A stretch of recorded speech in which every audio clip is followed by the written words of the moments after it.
So, whenever a hoodie ninja comes over and visits, there's just shadows and darkness everywhere.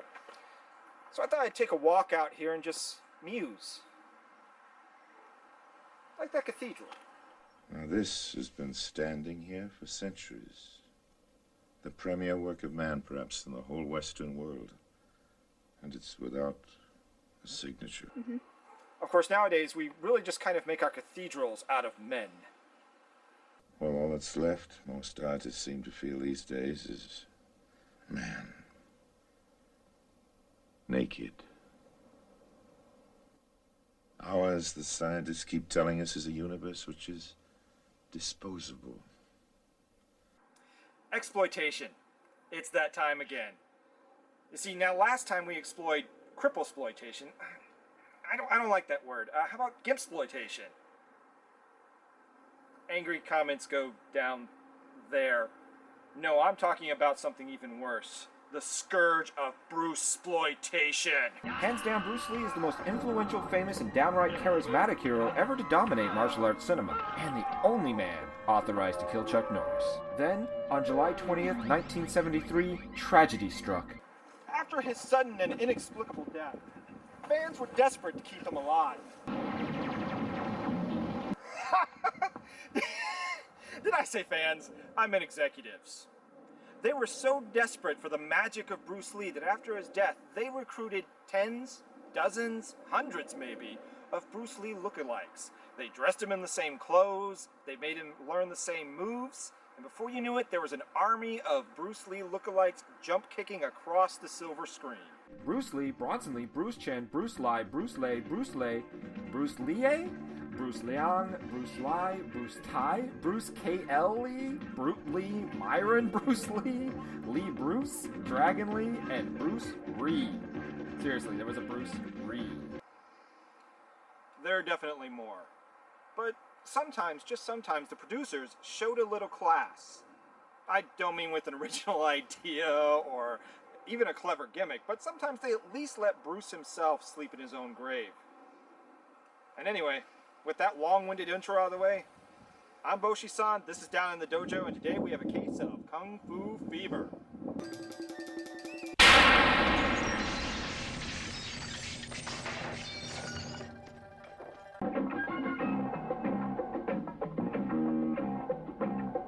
Bruce is introducing his student, Ricky Chan, showing off his new finger technique in what is some hasty stock press conference footage spliced with a fairly ripped Dragon Lee showing off. Sure, no resemblance to actual people at all. In fact, given the performances in this film, I'm willing to suspend my belief that these are actual human beings.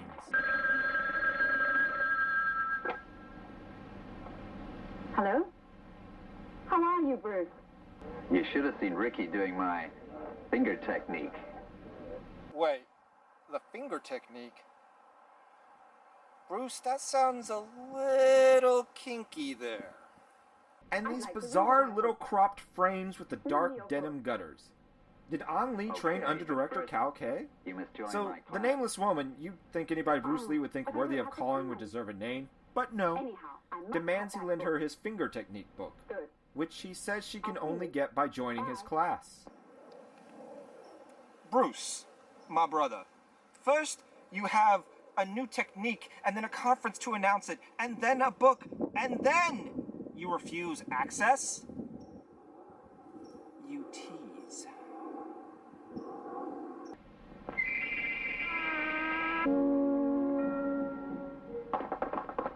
No. I did not edit it that way. That's from the movie. You have shots of crowds, and then you have the memorial, and then you have goddamn tap dancing. Now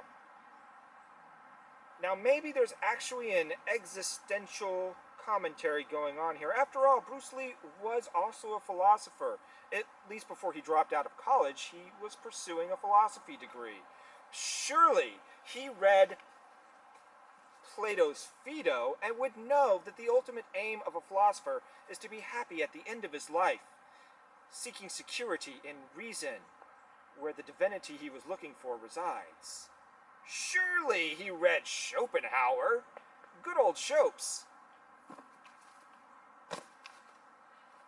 Affirmed that life was suffering. Of course, nobody actually reads Chopes, otherwise you end up like this. But you know what? No. No, there's no philosophy to be found in this movie at all. Not even a little bit. It's just bad. It's bad acting, it's bad storytelling, it's bad everything. And I mean, death? Bruce Lee's not even dead. I mean, it's 1979 when this film is made, and he's still alive and kicking and selling products. Oh, Bruce. You tease. Now listen to me. Bruce Lee wrote a book on finger technique. It was passed to him by someone who studied under the Shaolin monks. With his death, it's worth a fortune. I want that book. Yes, sir. So, what does a sleazy nightclub owner with sleazy henchmen want with Bruce Lee's finger technique book? What is the finger technique? Maybe it isn't a book. I'll go look. Y'all suffer through this next part. Enter the Black Dragon. Oh, Ron Von Cleef. Why do we fight? To show you how I fight. To be fair, Black Dragon's looking pretty good here. And he racked up a quick career as the poor man's Black Belt Jones throughout the 70s. But enjoy the fight now because he's gonna suck later.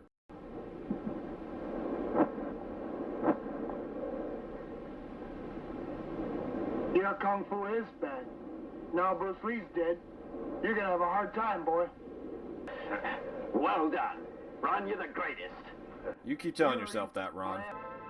And Ricky Chan shows up to console his friend over the loss. And what the hell? The trademark yellow jumpsuit? Have you no shame, Ricky?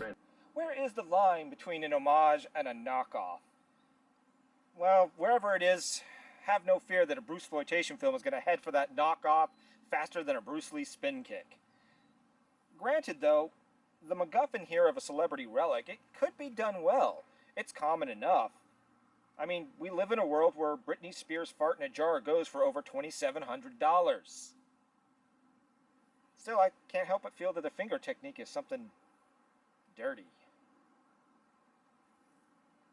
First, Bruce is using it to get her to come over and join his class. Okay, but first... Then the sleaze bag craves it. I don't know. Maybe it's just me. Who can this be?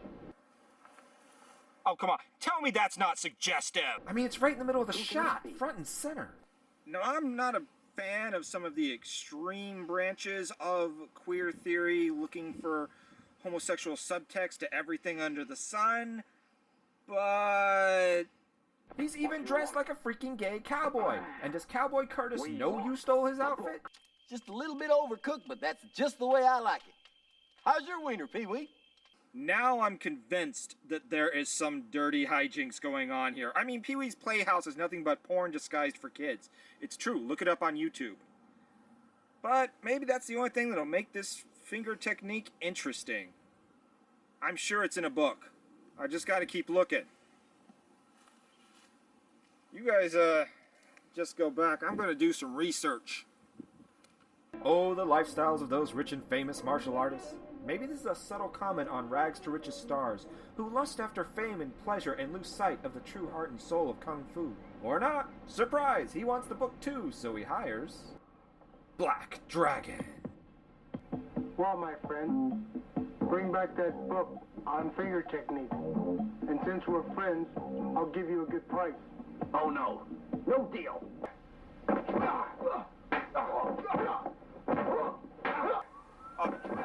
Mr. Black Dragon, sir? I think I found it.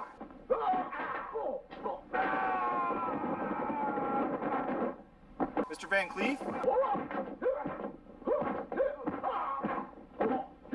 Ron?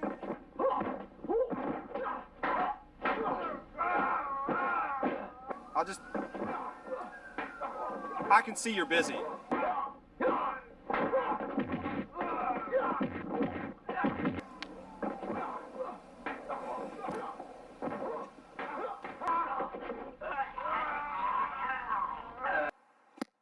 Ron, shame on you! What is with that pansy strangling maneuver?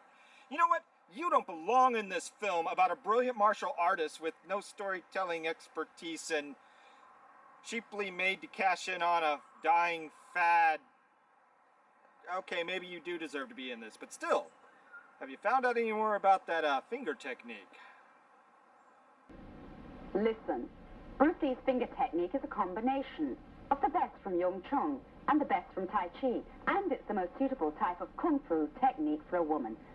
So it's a finger technique that is expressly useful for women, you say? Nope, nothing blue about that. So, at some point, as the biker lady is looking for the book by her lonesome, the sleazebag henchman and somebody else's henchman, including a guy with an iron head technique. Huh, I always thought that guy was based on Jackie Chan. By the way, this iron head fighter works for a Japanese criminal interested in the book. That makes this a full-force international snafu. So then the Japanese mastermind, Ironhead, and his Peanuts gang arrange a meeting with Ricky Chan, promising to trade the kidnapped cowboy Curtis for the finger book. Who cares? Just hit somebody. What's up? Now get him. What is the point of switching positions? You're all going to get beat up the same.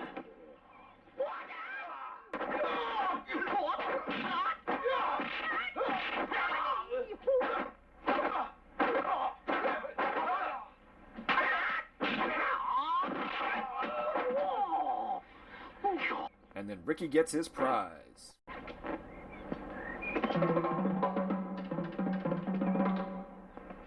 Ciao.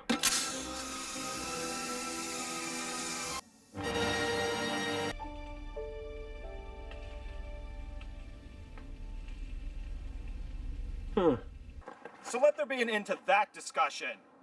Kung Fu Fever beat them both to it. Since she's a tough cookie, the kidnap technique comes back into play. This time with her father. So now she's working for the sleazebags. I told you before not to follow me. But I worry about you so much. Miss Lou, you're a woman. You can do a lot of things men can't do. What if I refuse?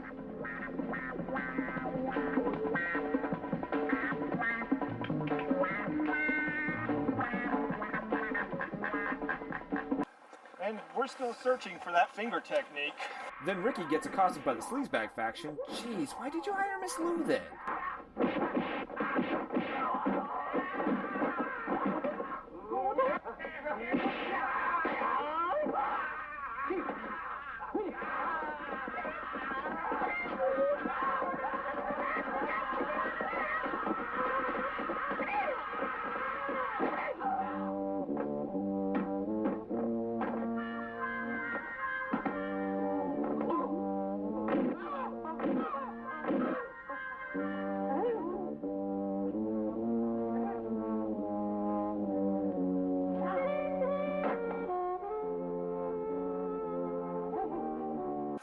You know, when you've gone to a Three Stooges style of fighting, you're just not taking Kung Fu seriously anymore.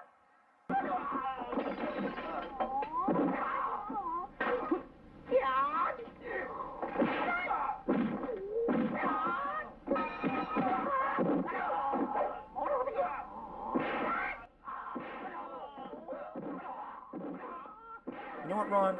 You deserved it. I mean, you go for the crotch, the stranglehold, and the car crash. Why should I care? Should I care if Lou and Ricky team up? Should I care who gets the book at all? Ricky, Lou, Shumu, Sleazebags Incorporated. You know what? No, I don't care. You can't make me. I do not care. I'm done.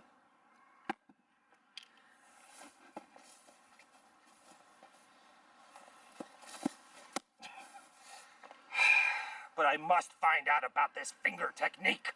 So Miss Lou manages to get her father away, only to be chased down on her own motorcycle.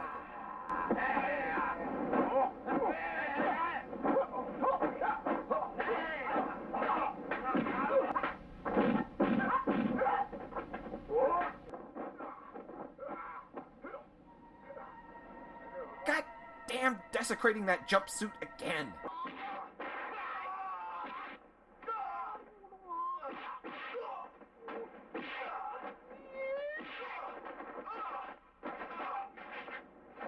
Sometimes I can't tell if maybe this is an intentional parody that's accidentally striving to be serious.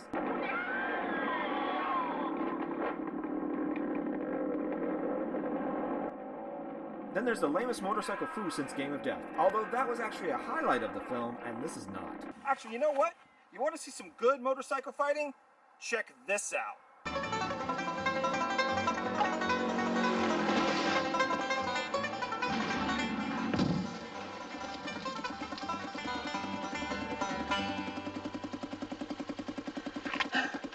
It's really not bad. You looked pretty great there for a while, but you lost your guts.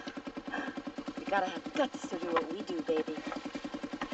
That's basic number one.